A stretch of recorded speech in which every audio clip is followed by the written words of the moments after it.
children struggling every day with ADHD? Scott's allergies made it hard to keep up with his friends. Allergic reactions from accidental food exposure. Moderate to severe eczema. Plaque psoriasis. Rheumatoid arthritis. Food allergies. Allergies. Seizure. Asthma. Eczema. IBS. Lupus. We are now the sickest country in the world.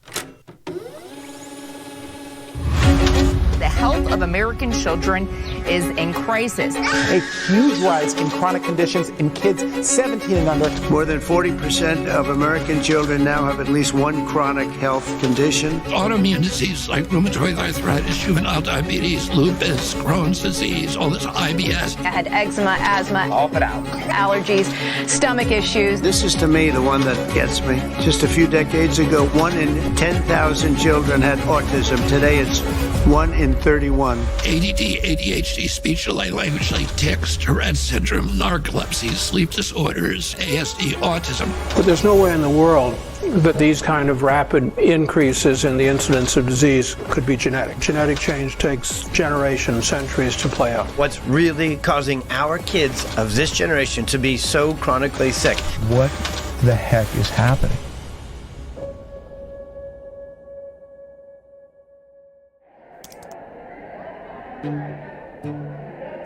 America is the sickest nation in the industrialized world. It is now believed that over 54% of our kids have a chronic disease, either a neurological disorder or an autoimmune disease. That's up from only 12.8% back in the 1980s.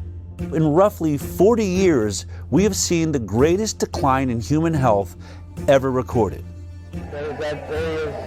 What if I told you there is a study that could shed light on this chronic disease epidemic, but no major medical institution seemed willing to do it?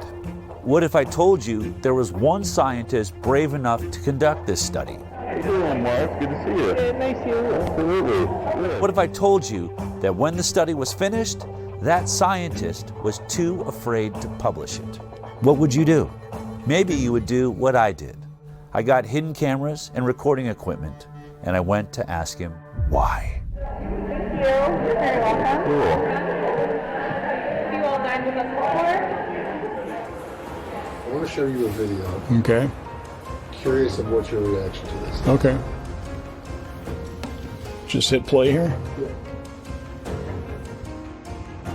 Go ahead and press play there.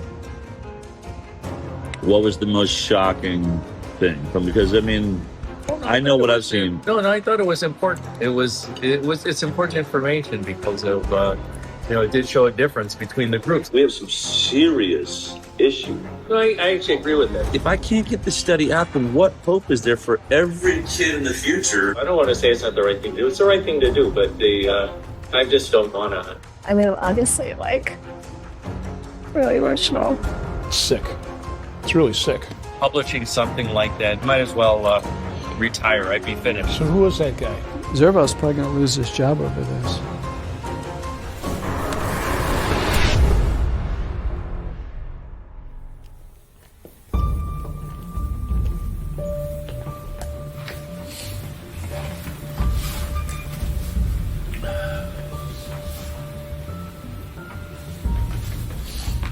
You know, I'm thinking before we get into the hidden cameras and the study and Dr. Zervos and all that, why don't we just take it all the way back to how this actually started?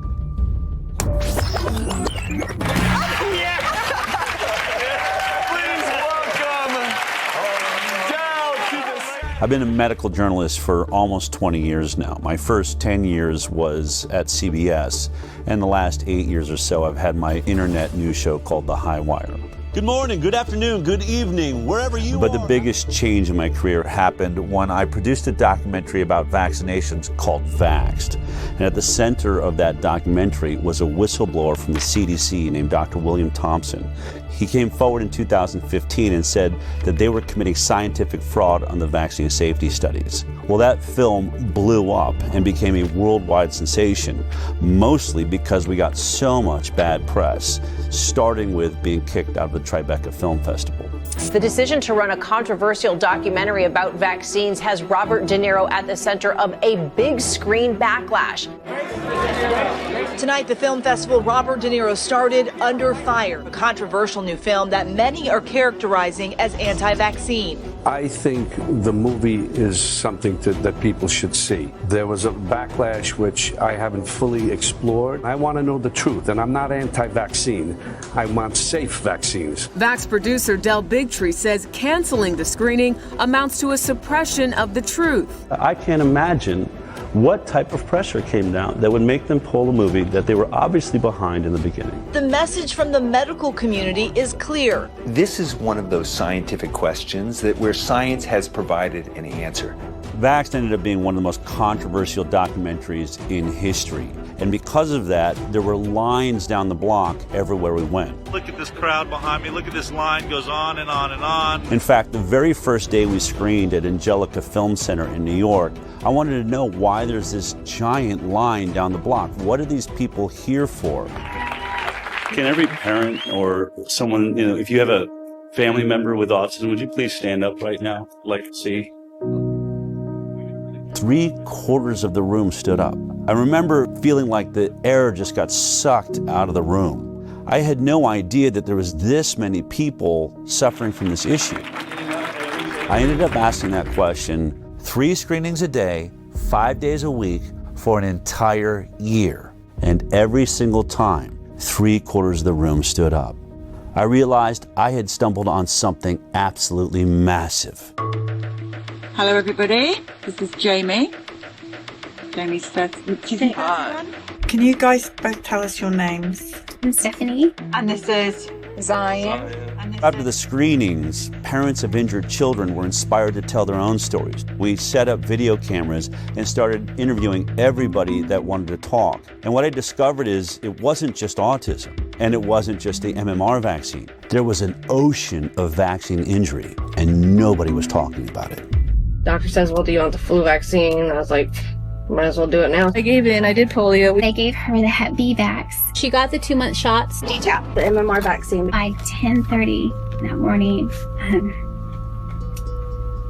she was arching her back, clenching her fists. I didn't think I was going to cry. That night, we were in the hospital with the 106-degree fever. He began to projectile vomit. He began to this loud pitch scream. Like that's when the blood-curdling scream started. I did not lay down for 10 months straight because she would vomit and asphyxiate. She would vomit at night and she would lie there while she was asleep and she would choke on it. When we had that vaccination, he lost all language. He just stopped talking? He wasn't talking. He didn't want to nurse. He went to not talking at all. He was developing really well, except for motor skills. He's got chronic allergies. An eczema rash. Food protein enterolitis syndrome. She couldn't eat anything on the glycemic index that was too high. GI symptoms. He started to have gut inflammation. Chronic snoring.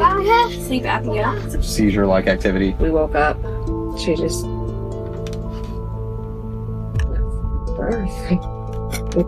She died in your arms? Yeah. I continued to vaccinate her and make her worse and make her sicker. The guilt and it's so overwhelming. They killed my daughter.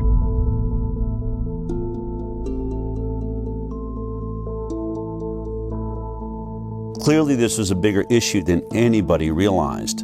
But there was one particular interview that we did that really changed my perspective forever. Colton was a 13-year-old healthy, strong boy.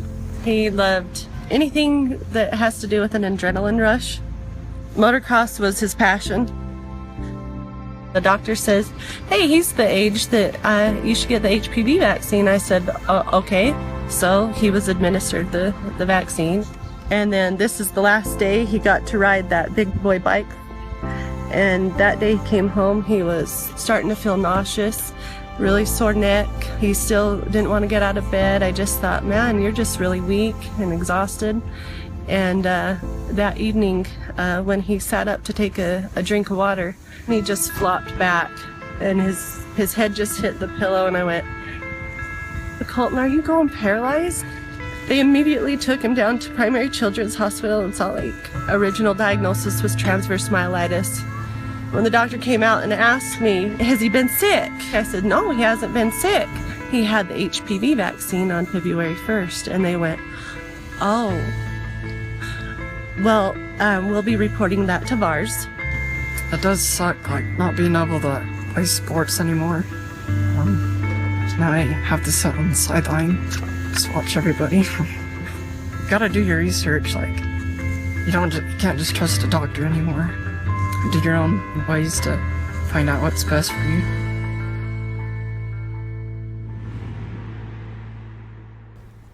Unfortunately, Colton ended up taking his life in 2018 because he believed he'd become too much of a burden on his family. But the thing I remember about standing there and watching that interview taking place, my co-producer Polly Tommy was doing the interview, was this box that was hanging on his side that was breathing for him. And it went through a tube that was going through a hole in his throat. And he literally had to wait for it to fill his lungs with air before he could answer a question. So he'd go, and then he would start answering the question until he ran out of air. I thought about all of the people that accuse these so-called anti-vaxxers of bringing back polio or the iron lung. Once vaccination rates fall, you're going to have a lot of people getting sick and a lot of children paralyzed for the rest of their life with polio. I thought, he's wearing an iron lung. You're not laying in a metal tube anymore. They've reduced it down to a box that hangs on your side and a hose that goes through your throat. But in this case, he wasn't paralyzed because he had polio. He wasn't paralyzed because he didn't vaccinate. He was paralyzed by the Gardasil HPV vaccine. I chose to get my daughter vaccinated because I want her to be one less woman affected by cervical cancer. One less. Gardasil. Then I went home and started looking up all of the inserts, the warning labels that are wrapped around all of the childhood vaccines, and most of them say it right there in serious adverse events. Guillain-Barré syndrome, that's paralysis. Or transverse myelitis, paralysis.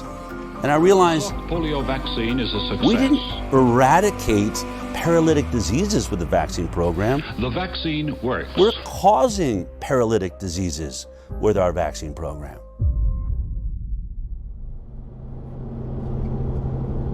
So as we traveled the country, some parents would come up and say, I'm about to have a baby. I'm definitely not going to get the MMR vaccine because your movie shows that that one's dangerous. But what about the other 16 vaccines that are given in 72 doses by the time my child's 18? And I'd say, I only have anecdotal evidence from the thousands of interviews I've done that not a single childhood vaccine is safe. But that's not scientific. I wanted something better. I wanted to get to the bottom of this. So I started a nonprofit called the Informed Consent Action Network. Based on the Nuremberg Code's right to voluntary consent, the German Air Force, the ethical principle globally agreed upon in the wake of the Nazi doctors' horrifying human experiments, of inmates in concentration camps for experimental purposes, where it states the voluntary consent of the human subject is absolutely essential, and there should be no element of force, fraud, deceit, duress, or overreaching or other ulterior form of constraint or coercion. What I wanted to do was investigate the entire vaccine program. I was really focused on one thing. We hear that vaccines are safe. And effective. But before we even worry about if they're effective, how did we determine they're safe? We started looking at all the science around the world, but we hit a big roadblock. You can't sue a manufacturer of a vaccine. It's one of the only products in America that has what they call liability protection. The reason is because of a law that was passed in 1986 by the US government. The pharmaceutical industry basically blackmailed the government, and they said, we are losing so much money from lawsuits for death and injury from our vaccines, we can't make a profit.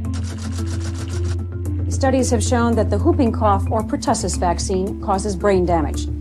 The controversy isn't really over the fact that it happens, but how often it happens. And they said, if you want us to continue making vaccines, you're going to have to take on the liability. And our government agreed to that. If you want to sue or you want to get any information outside of what's publicly known, you're going to have to sue the government. And that's when I realized I need a constitutional attorney. And I found a guy named Aaron Siri. Mr. Siri, you're not a medical doctor, are you? No, sir. And you're not an immunologist or biologist or any kind of... Or vaccinologist, no, but I depose them regularly, including the world's leading ones with regards to vaccines, and I have to make my claims based on actual evidence when I go to court with regards to vaccines. I don't get to rely on titles. Okay.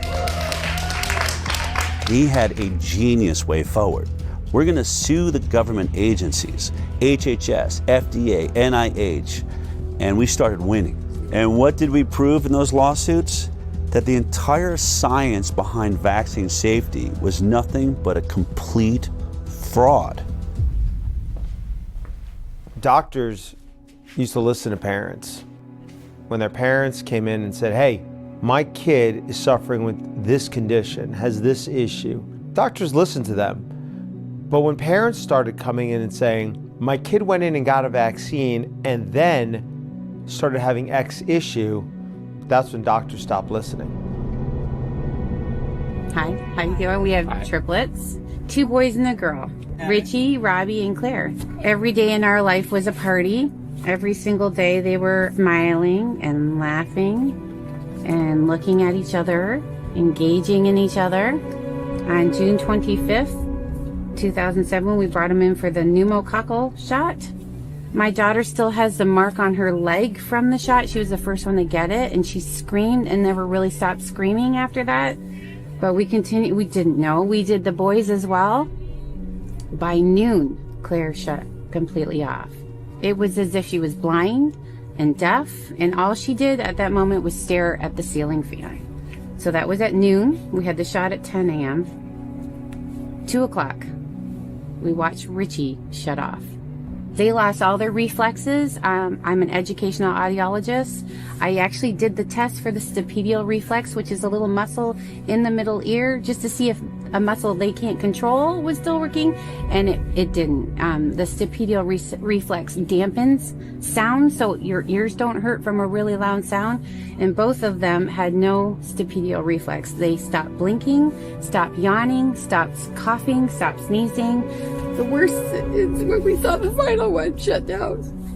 We were told it was genetic, and then we were told by geneticists that there's no possible way 3 children would shut off on the same day. So we had severe autism spectrum disorder for all 3 kids entering kindergarten. We have spent hundreds of thousands of dollars trying to recover them. The only person that we got back is Robbie, the one that was last to shut off. Richie can only say single, maybe 2 words together. Claire is still completely nonverbal, not potty trained, and Robbie is approaching grade level, but severe OCD. Let me tell you what a day in our life is. So you got, say, a 6 or 7 or 8-year-old child who's not potty trained. And at 2 or 3 or 4 o'clock in the morning, they fill their diaper. Well, you assume that's pretty uncomfortable, so they take it off. Pretty soon it's all over them. It's all over the bed. In short order, it's all over me. It's all over her. I'm snapping at her. She's snapping at me. We're both snapping at the kid, who is the only innocent party in the whole scenario.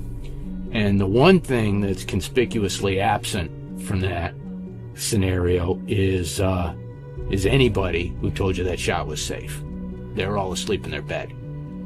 They haven't got a problem in the world.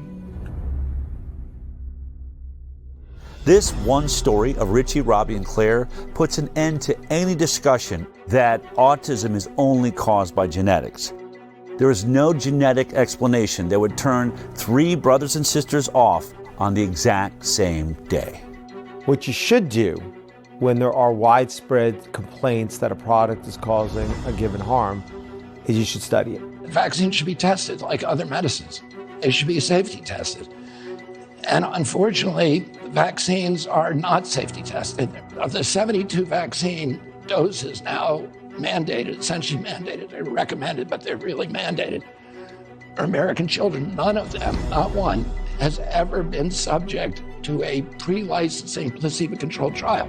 Health and Human Services Secretary Robert Kennedy Jr. has been torn apart by mainstream media for saying that there's no placebo trials being done for vaccines. But he's right. It's exactly what we found in our lawsuits against the government. Not a single childhood vaccine is going through a double-blind, randomized, placebo-controlled trial prior to licensure.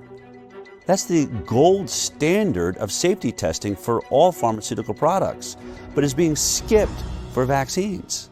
In case you forgot how a double-blind, placebo-based trial worked as we discussed it back in high school science class, let me remind you.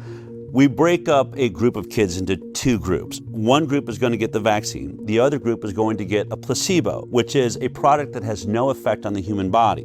When it comes to an injectable like vaccines, that is a saline injection. Then it's called double-blinded because both the scientists and the patients are blinded from knowing which one they got. Did they get the vaccine or did they get the placebo? This is so that the scientists will not manipulate the study in favor of the pharmaceutical industry that will stand to make a lot of money if this vaccine proves to be safe. Then we track these two groups for 2 to 5 years, sometimes as long as 10 years for a lot of drugs. And at the end of that study, we unblind both the patient and the scientist. So we look at both groups, the vaccinated and the placebo group, and we compare their health outcomes. Who had more cancer? Who had more diabetes or ADD, ADHD or autism or Tourette's or lupus or multiple sclerosis? All of these things that are currently skyrocketing in the United States of America. And if, when you compare them, they both turn out the same, there's the same amount of issues in the vaccinated group as is in the placebo group, then you know it's safe. You've established what we call a safety baseline. But if the vaccinated group has more issues than the placebo group, then we know it's not safe and it shouldn't be put on the market. Only one problem. Not a single vaccine on the childhood schedule has ever been through a double-blind placebo-based trial. Therefore, they cannot say the vaccines are safe based on science. Are all vaccine trials placebo-controlled? No, and nor should they be. So, for example, when Prevnar 13, so Prevnar was a conjugate pneumococcal vaccine. The FDA has approved a new pneumococcal vaccine. It had to be tested in a phase 3 trial, and so the control group there was Prevnar 7 and had been shown to work. It will replace Prevnar, which was effective against 7 serotypes. You can't ask parents to put their children at risk of pneumococcal disease when there existed on the market at the time a vaccine to prevent that. And the World Health Organization has been very clear on this. That would have been considered an ethical trial. Dr. Paul Offit's one of the big proponents of vaccinations, probably because he's made a vaccine and made a killing off of it, the rotavirus vaccines on the childhood schedule. It doesn't matter whether I financially benefited or not. He likes to go around and say, well, we can't always do placebo trials, especially if there's already a vaccine that covers that disease. So he'll use an example like Prevnar 13. Prevnar 13 in its safety trial was tested against Prevnar 7, the earlier version of the vaccine. And he'll say you cannot test Prevnar 13 against a saline placebo because it would be unethical. You'd be denying children access to a vaccine that is already on the market, and that's not fair to them. But what he leaves out is that Prevnar 7 was never tested against a saline placebo, so we don't know if it's safe. So we're testing one product we don't know the safety profile on with another product we don't know the safety profile on, and this is how the entire vaccine schedule works. I like to call this the whiskey study. Let me explain. Let's say there's a group of people that are complaining that whiskey is making people drunk and they're crashing their cars and people are getting killed.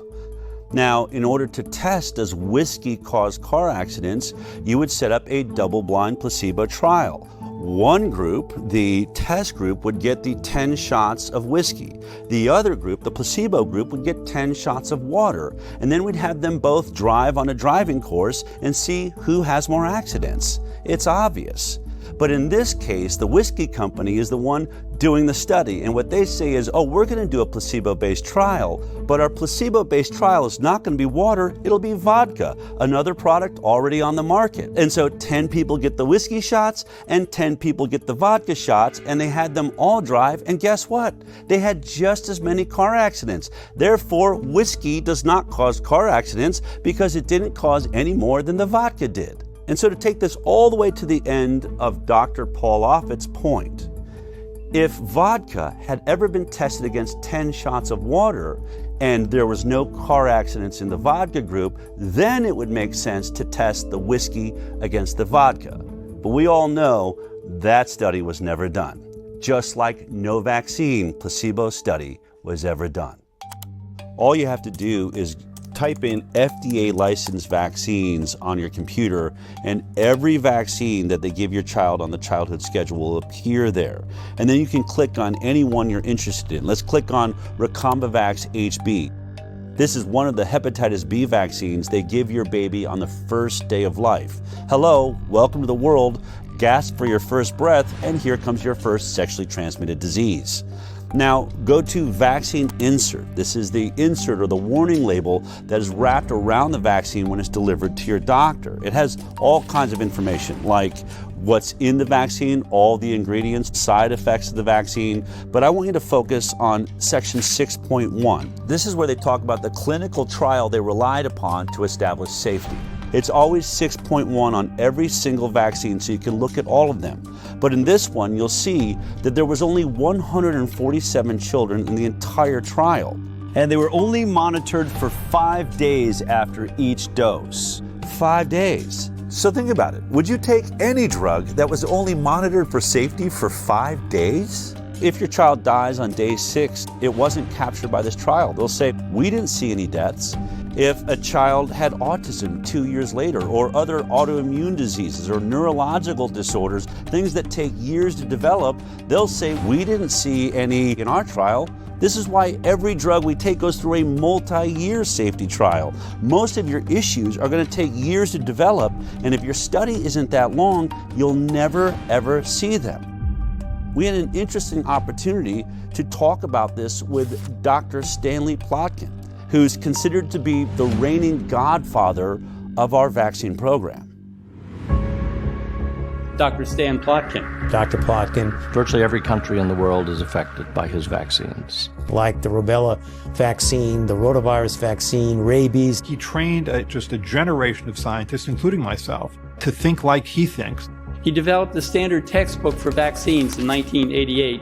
Bill Gates calls his book a Bible for vaccinologists. I hope it's more accurate than the Bible. In 2018, our attorney, Aaron Siri, had the opportunity to depose under oath Dr. Stanley Plotkin, and he asked him this exact question. Is a 5-day safety trial long enough to capture all of the side effects that people are complaining about from the hepatitis B vaccine?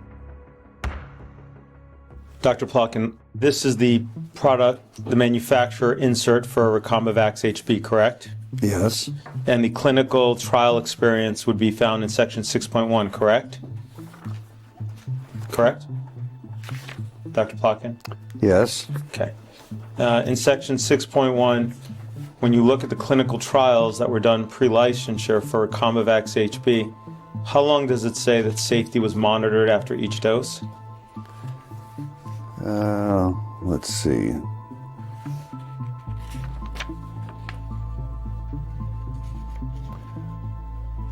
Uh, 5 days. Okay. Is 5 days long enough to detect an autoimmune issue that arises after 5 days? No. Is 5 days long enough to detect any neurological disorder that arose from the vaccine after 5 days? No. There is no control group, correct? It does not mention any control group, no. No. If you turn to section 6.2, under the nervous system disorders, it states that there have been reports of Guillain-Barré syndrome, correct? Yes. As well as multiple sclerosis, exacerbation of multiple sclerosis, myelitis, including transverse myelitis, seizure, febrile seizure, peripheral neuropathy, including Bell's palsy, muscle weakness, hypothesia, and encephalitis, correct? Correct. Okay. Now, before you go on, these reports are required to be included because they have been reported to the authorities as happening after vaccination. That is not proof that the vaccine caused those reactions. In order to establish whether it's causal between the vaccine and the condition, you need a randomized, placebo-controlled study. But yes. That was not done for this hepatitis B vaccine before licensure, was it? No. Okay. Without a control group, if you're looking for a phenomenon occurring in the vaccine group, you cannot judge that phenomenon without having a control group. isn't it true that it would now be considered unethical to conduct such a study today? It would be, yes, it would be ethically difficult. So this is how the entire game is played. They don't do a safety placebo trial before the vaccine's licensed. Then when people start lining up with all of these serious side effects, you say, well, can you do a placebo-based trial now? And they'll say, no, it's unethical. So they won't do it before, they won't do it after there's injuries, and when they can't do a study, your doctor says to you, I haven't seen any studies that show that these injuries are being caused by the vaccine. Therefore, I'm going to assume they're safe. Do you agree with the CDC's recommendation that babies receive a hepatitis B on the first day of life? Yes.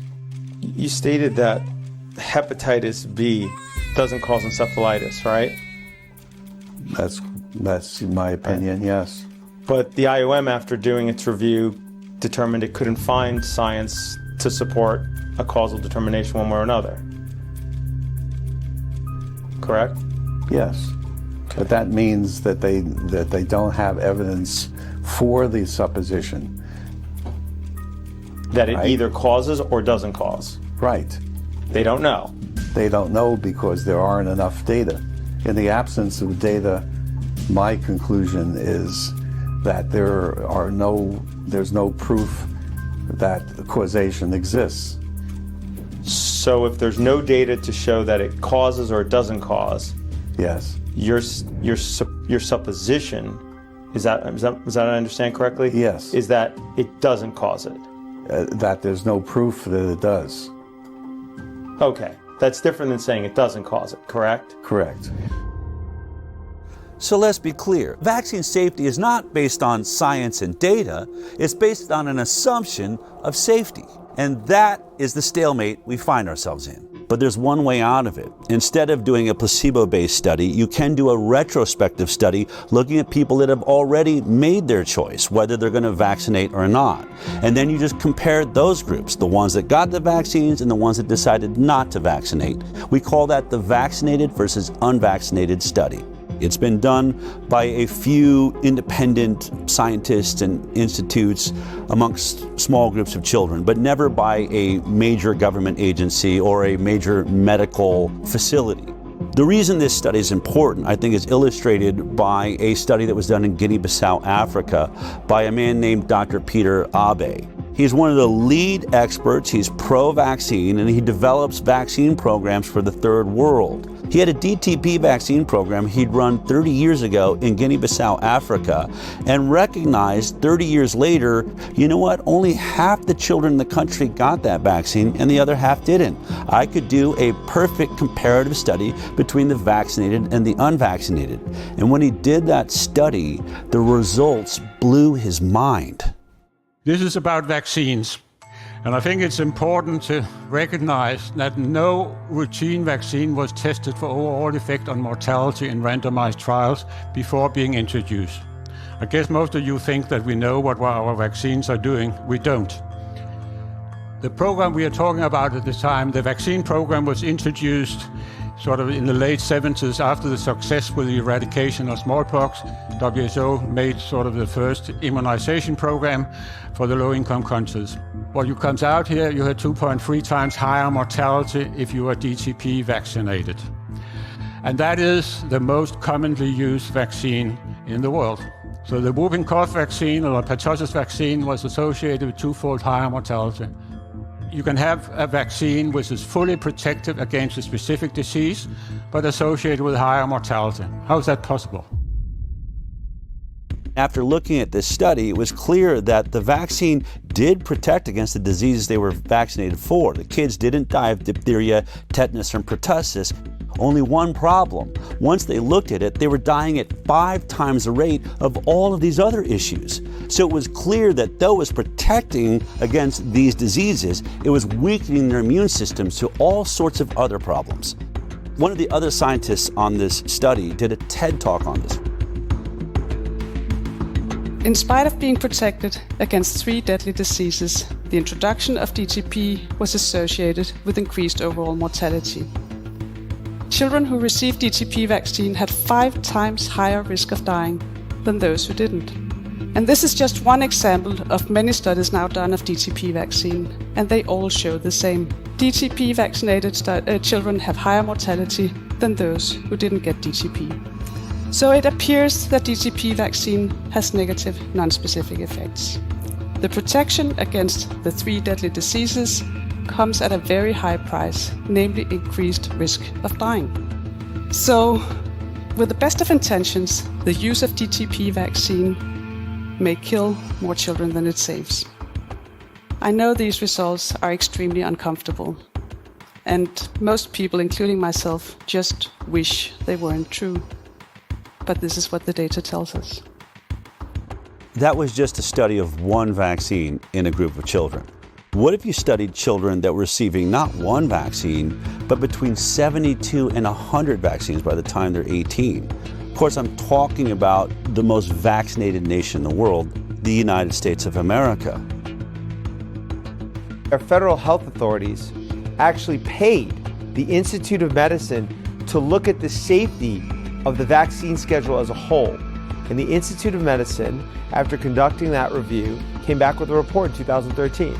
The report said no studies have compared the differences in health outcomes between entirely unimmunized populations of children and fully immunized children. It's the CDC's responsibility to do those studies, and they've been ordered again and again and again to do them, and they have refused. But the Institute of Medicine has looked at the vaccine schedule and said in their 2011 report, there are over 150 injuries that are likely to be associated with vaccines that have never been studied. Well, what did the CDC do after the Institute of Medicine issued that report? Instead of doing the study, they ended up doing a study on how to do a vax versus unvax study. It went and it paid a whole lot of money to issue a white paper on how to conduct that study comparing vaccinated versus unvaccinated kids. That white paper came out in 2015. Now, here we are in 2025, 10 years later. They've still never published that study. Now, have they never done the study? I can't tell you. This is information that vaccine safety advocates want and have been asking for a long time, and I'm not sure why it hasn't been done. This simple study would shut up every anti-vaxxer forever. I have to believe that they have done this study every way they possibly can, and they can't seem to figure out how to make it look like the vaccinated are healthier. But that's just my opinion, based on several other studies I've seen that did compare vaccinated to unvaccinated, but mainstream medicine says, well, the cohort was too small, or they poke holes in it saying it wasn't done by a major medical institution. So if we're ever going to get a vax versus unvaccinated study that people believe in, it's going to have to be done by highly credited scientists at a major medical institution who has a database big enough to do a thorough, robust investigation comparing the vaccinated to the unvaccinated. As fate would have it, Dell met the head of infectious disease at Henry Ford Health System, Marcus Servos.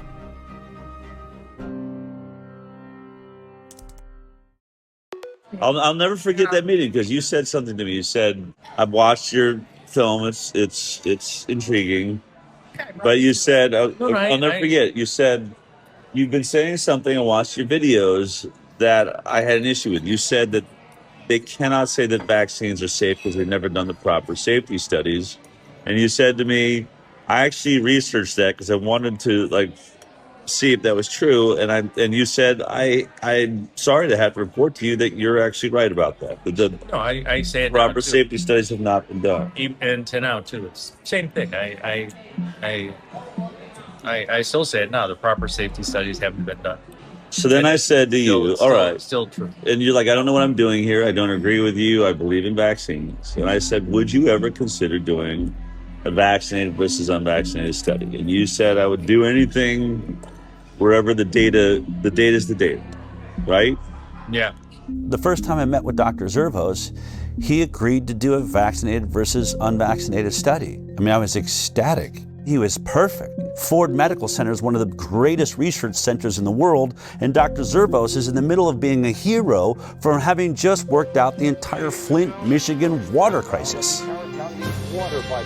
74 miles of large diameter pipeline will stretch For decades, Flint, one of the poorest cities in America, had bought its water from Detroit. Instead of staying on the Detroit water supply while the pipeline was being built, the city would temporarily get its water from the Flint River.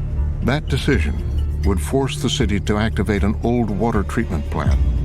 Here's the plant. This is what is coming out of the tap. Water's brown, has a bad odor. We cannot drink the water. They soon became a breeding ground for Legionella, and people were getting sick. The oxygen, you're on that all the time, or do you ever get to take it? I want it all the time. Yeah. Her doctor, Marcus Zervos, had been treating a chronic skin infection that her weakened immune system couldn't control. They are doing a lot better. I'm ecstatic. You know, if I can get them healed over a little bit more, I'm going to get you an appointment with those transplant doctors. There'd been 90 confirmed cases in the year and a half following the water switch. 12 people had died. Sean McElmurray had pulled together a team of 23 scientists and experts from around the state. The team says the state wouldn't authorize them to start the search for the source of the outbreak. Dr. Zervos was the infectious disease expert, and he was worried about the delay. It was critical to start right away because by June we expected to see more cases of Legionnaire's disease and there would be more deaths, which is what we expressed in a meeting that included top leadership at MDHHS. I remember my colleague telling him that if he didn't do that, people could die. Unfortunately, Nick Lyon's response was that, well, they have to die of something. I mean, you're just in shock as a result of him saying that. The director of the health department. Dr. Zervos seemed perfect. He'd stood up against the entire health system in Michigan, so I figured he'd probably be brave enough to do this study. But then a couple of years went by and still no study. I called Aaron and said, why don't we go see if we can't convince him to finally do this study? I flew down to Michigan and we went to meet Dr. Zervos in person. We said, look, here's your opportunity. The results should be directly in line with the orthodoxy. The vaccinated kids should be healthy across the board. He could be hailed a hero for finally shutting up the anti-vaxxers. He said he's willing to do it. The study was going to use the data they literally already have in their fingertips.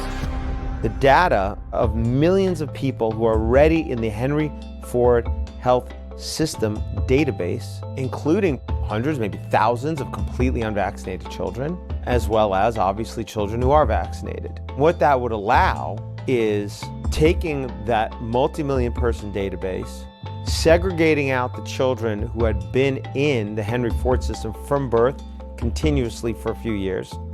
Because it's a captive HMO environment, meaning it provides the insurance and it provides the medical care, it has most of the health records for these kids, including if they go out of the Henry Ford medical system, Henry Ford, as the insurer, was still paying for it. So they have the health codes for all the medical services that these kids got. So if you segregated out those kids, now you have a cohort of children from birth for at least a few years where you knew everything about them.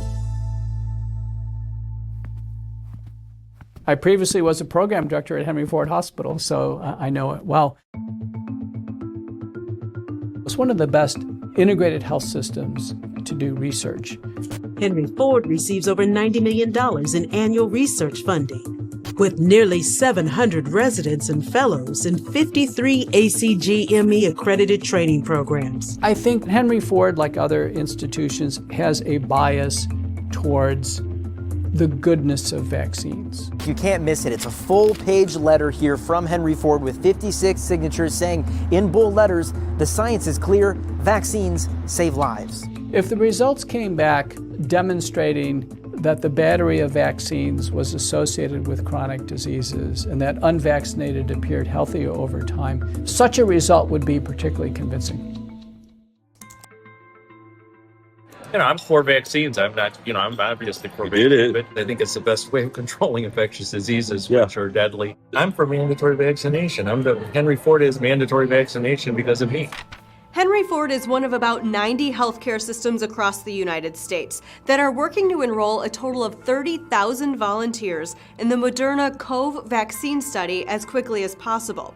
This is the worst pandemic of the last 100 years, and our best hope of dealing with this is by having an effective vaccine. Henry Ford is requiring all 33,000 staff members to be fully vaccinated by September 10, 2021. The health system says this is consistent with its existing vaccination policy, which includes team members get the flu shot every year and stay current with other vaccinations. It appeared to me that Henry Ford was pro-vaccine, not anti-vaccine. So I had to assume the only reason they would do this study was to prove us wrong. Dell and I thought that was an excellent opportunity. They can do the comparison and presumably they could get it published. We only had one request. The ask was, whatever the outcome, you publish it. Would he stick to that if the results show that unvaccinated kids are healthier? And when he realized that if he submitted that for publication, he's going to face the wrath of his entire profession, didn't know. This was our greatest fear. I mean, vaccines are the holy grail of modern medicine, and anyone that decides to challenge vaccines in any way are essentially considered heretics. Vaccines are safe. Vaccines are safe and effective. Vaccines are safe and highly effective. Safe and effective. Safe and they're highly effective. Vaccines are one of humanity's most incredible accomplishments, and they've saved millions of lives. Childhood vaccines have prevented about 4 million deaths around the world every year. The overwhelming majority of pediatricians in this country strongly support vaccination. Missing her vaccination dates. We're not vaccinating. The schedule as it's currently recommended is well tested. We've studied them in so many millions of children. Billions of people. Decades of extensive peer-reviewed scientific studies. Centuries of science. The science is pretty settled. Settled for many years now. This idea that we're taking too many vaccines, there's really no science to back that up. The scientific community publishes paper after paper after paper. There is nothing to see. There's nothing to see. I will not stand here and let conspiracy theories distract from real solutions. Most doctors can't tolerate being called quacks or having their reputation destroyed. And I went from treating the head of the laboratory at my hospital for hypertension to becoming, somebody that was doubted on every levels after a while because of one thing that I said, which was, can we stop giving vaccines to my sick patients and give it to them on the day of discharge? And had they not tried to intimidate me, doubt me, and pushed me to research and show that what I saw was actually real, I would still be lockstep working as a regular doctor. The Florida Department of Health, in partnership with the governor, is going to be working to end all vaccine mandates in Florida law. All of them. All of them. My experience with discussing or disclosing harms associated with the vaccines is that those are not welcome ideas or conversations. That move from the Florida Surgeon General, a doctor there, drawing condemnation from public health experts. Whether it's ignorance, it's stupidity, or it's malice, at the end of the day, people are going to get hurt. He's not going to necessarily receive a warm embrace by some of the people in his profession, but that's really what courage is all about. It's a very hostile environment, both scientifically and in the media, for individuals who reach conclusions or have opinions that counter mainstream ideas. Every independent scientist that has ever ventured into doing a vaccinated versus unvaccinated study of any kind is immediately under assault. There's one by Dr. Anthony Mawson out of Mississippi. He did a homeschool study of about 600 kids and discovered alarming rates of allergies, ADD, ADHD, neurological disorders, and a 4-fold increased risk of autism amongst the vaccinated. As soon as the study came out, his job was under threat. In fact, I asked him if he'd be in this film, and he said, look, you can show my studies, but I have just been dragged through the coals on this. I can't take anymore. Then there's Dr. Paul Thomas. Hey, how you guys doing? What I'm seeing on this side is a pink dull, scarred up eardrum. I've been a pediatrician for 35 years. I'm now retired. What I noticed in the first decade or so of my practice is kids were getting sicker and sicker. And over the next decade, as more and more patients chose not to vaccinate, I got to see the difference. But I wanted to see, could I prove it? So we got all the data from my practice. We looked at every baby born into my practice and published it in an international journal of public health. What we found, and that study was peer-reviewed, it was robust, we found massive increases. I mean, we're talking 400 to 500% more. Allergies, autoimmune conditions, neurodevelopmental issues, and then we had infections of all kinds. Massively increased in the vaccinated compared to the unvaccinated. What happened when I published that study? Within days of it being available online, I get a call from my attorney. Don't go see any patients, don't write any prescriptions, don't go into the office. Your license has been emergently suspended. You are a threat to public health. What's today? Today, it is the last time I will be doing clinical medicine in Oregon. Knowing that you guys are keeping it going, the heart of this place lives on. So what if Dr. Zervos does this study and it turns out exactly the same way as the others? Would he still publish it? That was the question. Years went by. In 2020, I was informed they had put together a study. When I had that study in my hand and I looked at it, the significance of it, it was an actual study that, when published, was the first step in changing this landscape. Weeks went by and then more time went by, and at some point, what I learned was it was not going to get submitted for publication.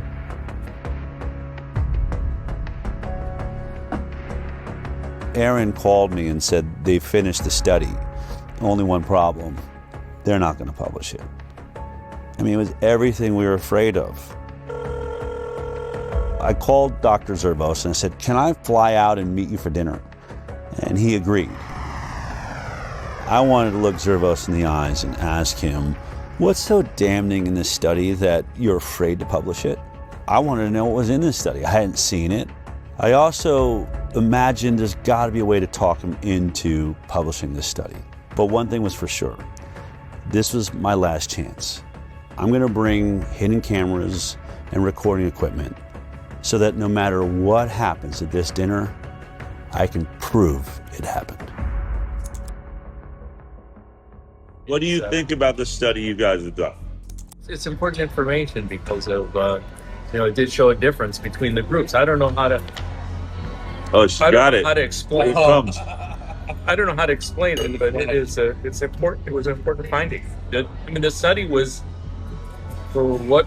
Do you find any flaws in the study? I mean, is there a way they could do the study? You can do the study better with what's there? Not that I. Not no. That I know.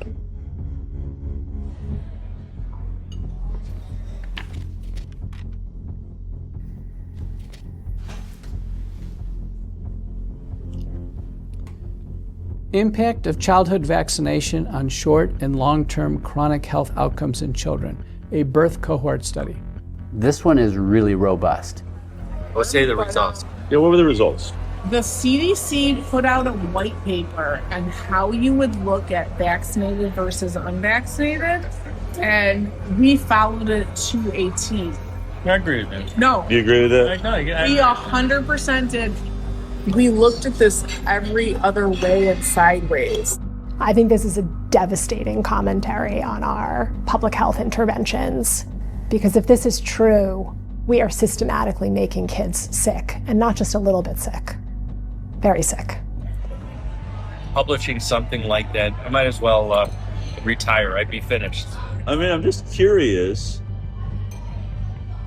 What in this data makes you think it will be as catastrophic to your career as you think? What was he so afraid of?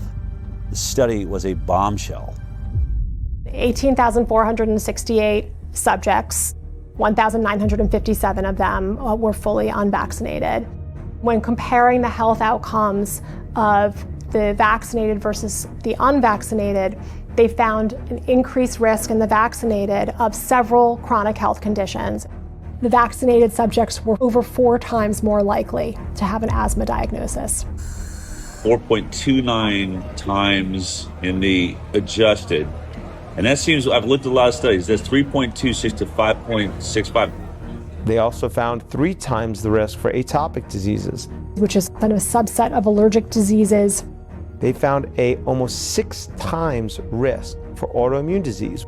The autoimmune diseases this paper looked at include thrombocytopenic purpura, rheumatoid arthritis, SLE, systemic lupus erythematosus, MS, multiple sclerosis, and Guillain-Barré syndrome. They mentioned there are over 80 different autoimmune diseases, and what their data showed for autoimmunity, 6 times increase in those who got vaccines when compared to the unvaccinated.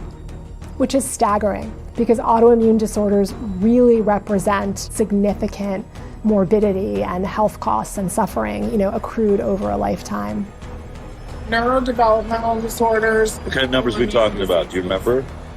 5.5 times risk for neurodevelopmental disorders.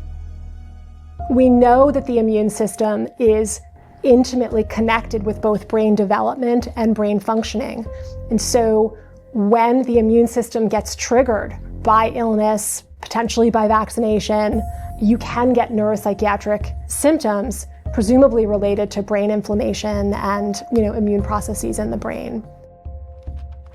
2.92 times the amount of motor disabilities, 4.47 times the amount of speech disorders in the vaccinated compared to the unvaccinated. 3 times the rate of developmental delay. They found the same things I found related to allergy and autoimmunity. Also, 6 times more acute and chronic ear infections.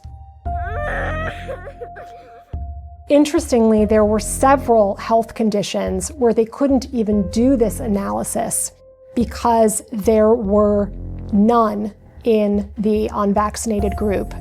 The way that the mathematical formulas work, you can't have a 0 in any one group and be able to compare risk. For example, there were 262 children who had ADHD in the vaccinated group. Amongst the unvaccinated group, there were 0 cases of ADHD. 0. These ones are just mind-boggling. These conditions were not found at all in almost 2,000 unvaccinated kids. 0 brain dysfunction, 0 diabetes, 0 behavioral problems, 0 learning disabilities, 0 intellectual disabilities, 0 tics, and 0 other psychological disabilities in the unvaccinated.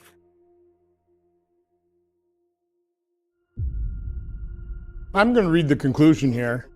Despite this, and in contrast to our expectations, again, the author's expectations was they'd conduct the study and probably find vaccinated people a whole lot healthier than the unvaccinated, right? This is what we found. We found that exposure to vaccination was independently associated with an overall 2.5-fold increase in the likelihood of developing a chronic health condition when compared to children unexposed to vaccination. Any vaccine, even just one, compared to none, had 2.5 times more likely to have a chronic health condition. There were no chronic health conditions associated with an increased risk in the unexposed group. None. What does this graph mean? Explain that to me. So it's no vaccines versus vaccines. That's basically your likelihood of not having a chronic health condition. They did something called time to event analysis. At 10 years, the likelihood of being free from a chronic illness was only 43% in the vaccinated group versus 83% in the unvaccinated group. It's a big difference. So if you're unvaccinated, you stay up here above the, like was it 80% of you are going to be perfectly healthy, whereas you're dropping below the 50 percentile which is exactly what I've been stating. I've been saying 54% of America's children have a chronic illness now. It's right there. And that's basically what that's showing. 10 years follow-up, 57% of the vaccinated had a chronic health condition in just 10 years. That should shock everyone. Let's remember, the entire conversation of the moment in America is the fact that 54% of our children are chronically ill. And here we are looking at the study, and it's almost exactly those numbers. 57% of the vaccinated are chronically ill, whereas only 17% of the unvaccinated.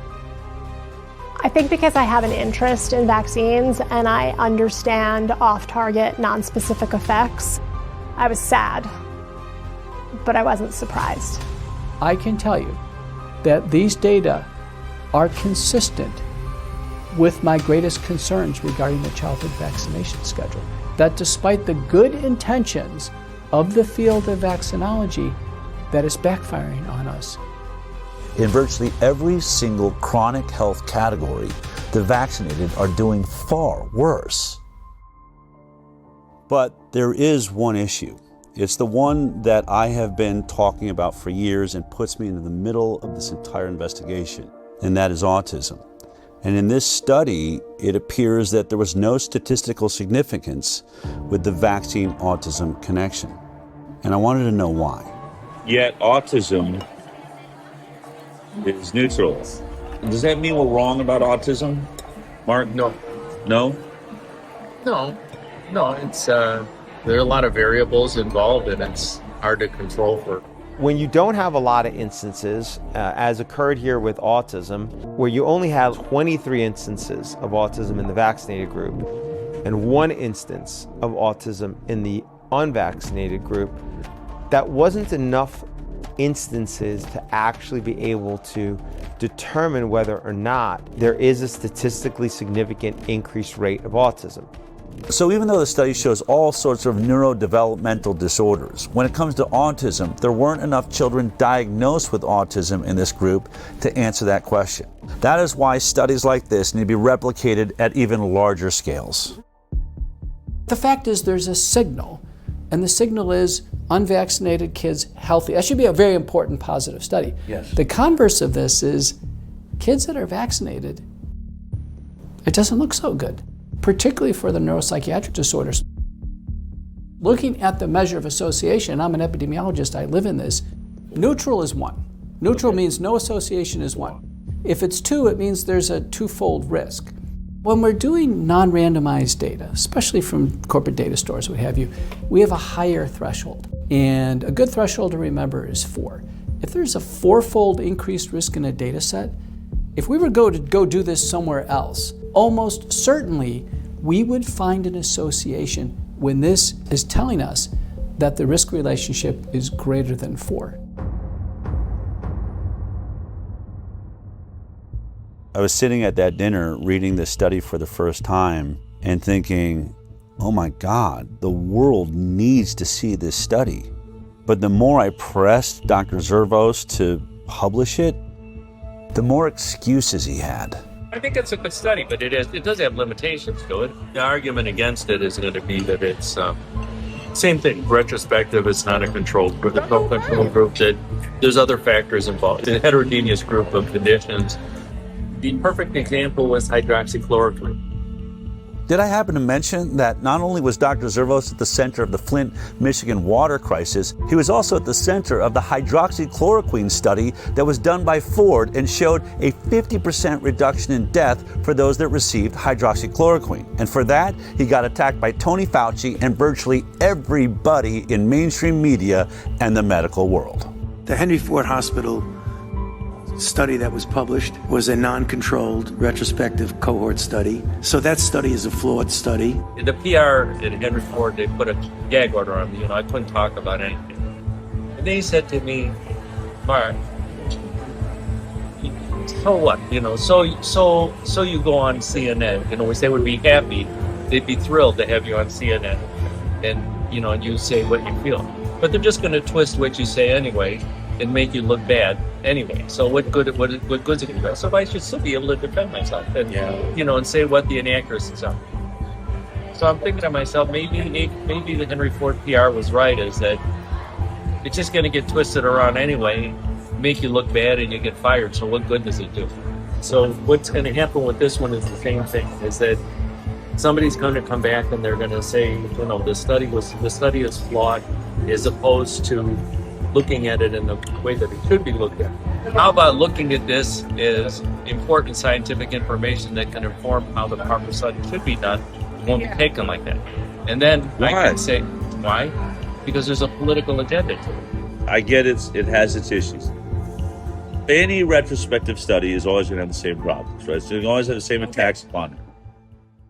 There are limitations to retrospective studies. That's the reason why we like to do randomized clinical trials when we can, because they don't have the same limitations. The major one that you have to worry about with retrospective studies is things that are different between the groups that you're comparing that you're unable to account for. If you want a flawless study, do a placebo-controlled trial. Any retrospective study is going to have flaws in it. But in this study, they made a point to address many of the flaws that they found themselves. If someone were critical of the study, I think issues that a researcher might raise would be things like the different lengths of follow-up for the groups between the children who received no vaccines and the children who received vaccines. The authors actually did do a sensitivity analysis where they limited the analysis to children who had at least a certain amount of follow-up. When they limited the follow-up time for both the vaccinated and the unvaccinated to 1 year, it's still 2.75 times higher rate of chronic disease in the vaccinated. And when they limited it to 3 years, it's 3.38 times the rate of chronic disease in the vaccinated. And when they limit it to 5 years, it's 4 times greater.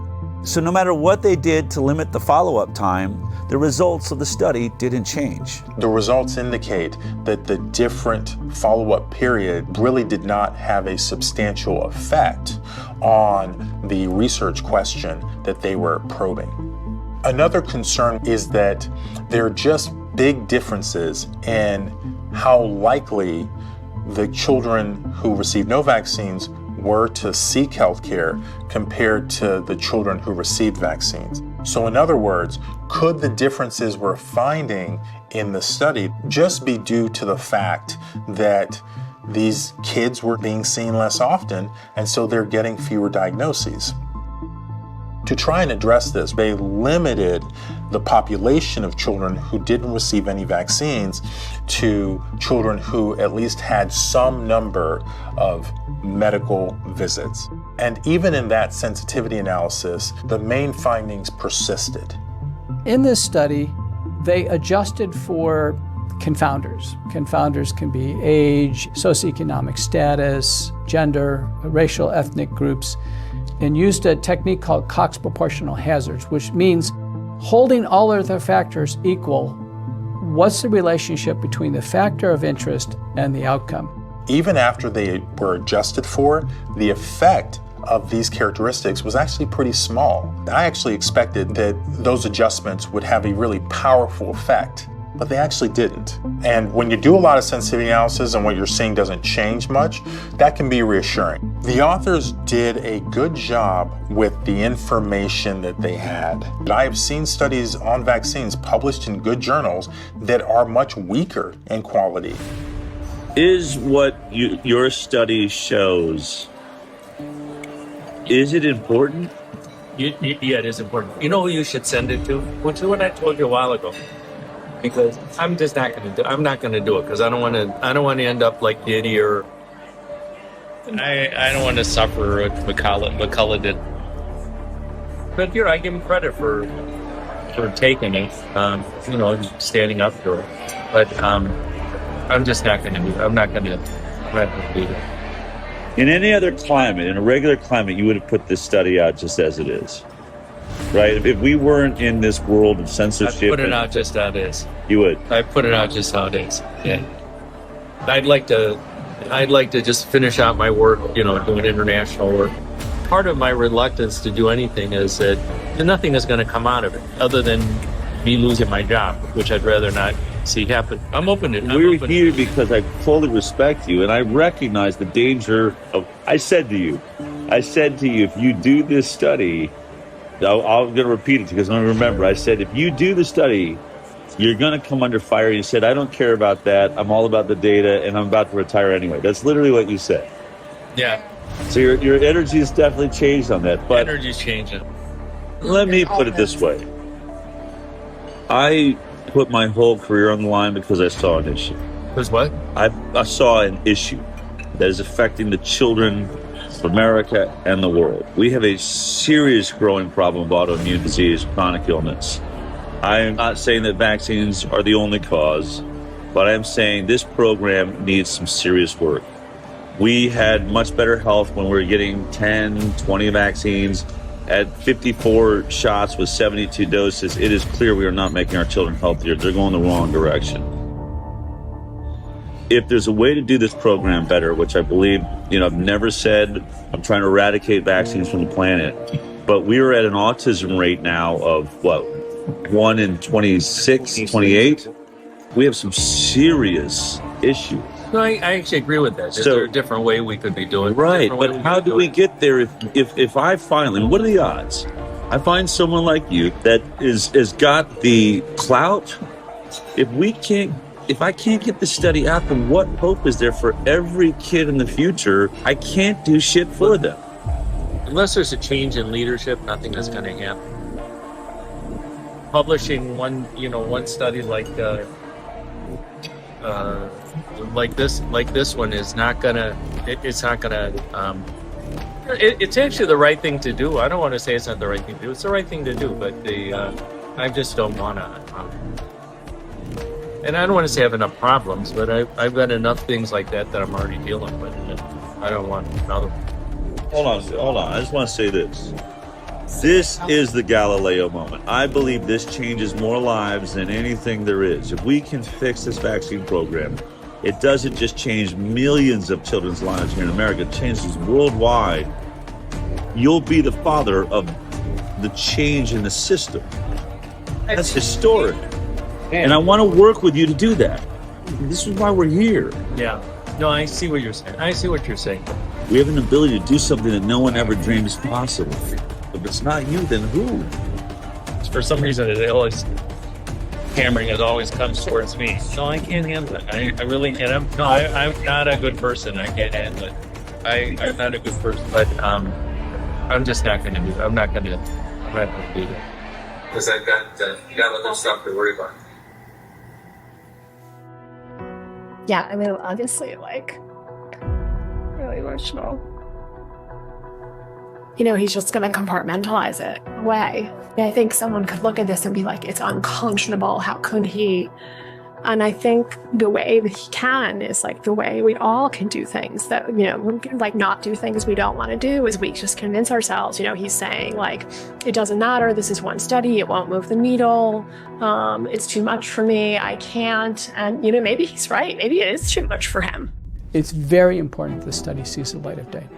In the scientific literature, and for the advancement of science, we must have balance. There are always pros and cons to everything. And when we have a deep-seated religious bias in favor of vaccines, we've lost balance. And when we lose balance, the entire scientific enterprise goes off track. And when that happens, large populations are harmed. I cannot help but ask myself the question, how many children will suffer a chronic illness that they maybe wouldn't have to suffer had this information been out there? I treat a lot of kids with neurodevelopmental disability and neuropsychiatric illness, and their lives and their families' lives are hell. And I know so many parents who suffer all kinds of guilt. The parents who've had adverse reactions or who've witnessed neurodevelopmental regression in connection with vaccination, they are devastated. I've had so many mothers say to me, my child is like this because of me. At my hand, I did this to them. I think we are absolutely destroying our future by destroying the overall health of our most precious asset, our children. We need to know if this is true. We are morally and ethically obligated to replicate this study again and again and again and find out if this is accurate and if this is true. We have to. The fact that this study hasn't been peer-reviewed and hasn't been published is extremely concerning. It's important knowledge, and other healthcare systems really do need to replicate the analysis. This question really does need to be probed. It's a very important research question. I challenge you, yes, you the doctors, you the researchers, do the research. Find within your data set, within your system, those who are unvaccinated and compare them to the vaccinated cohort. This is one data set. You could replicate this again. There are other captive payer systems. Let Kaiser Permanente Southern California do it. And let the Harvard Pilgrim system in Boston do it. And all the other health systems around the country. And maybe even the CDC with the VSD. And with that, we can start actually addressing the problem that these vaccines might be causing. If these results are valid, this is an absolute sea change in our understanding of the off-target and non-specific effects of vaccination. And we will have to reconsider the way we go about our vaccination program.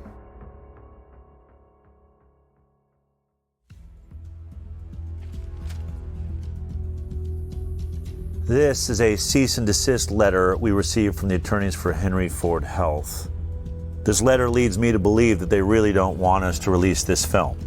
In the letter, Henry Ford accuses us of defamation for saying that the unpublished study wasn't submitted for publication due to the results of the study.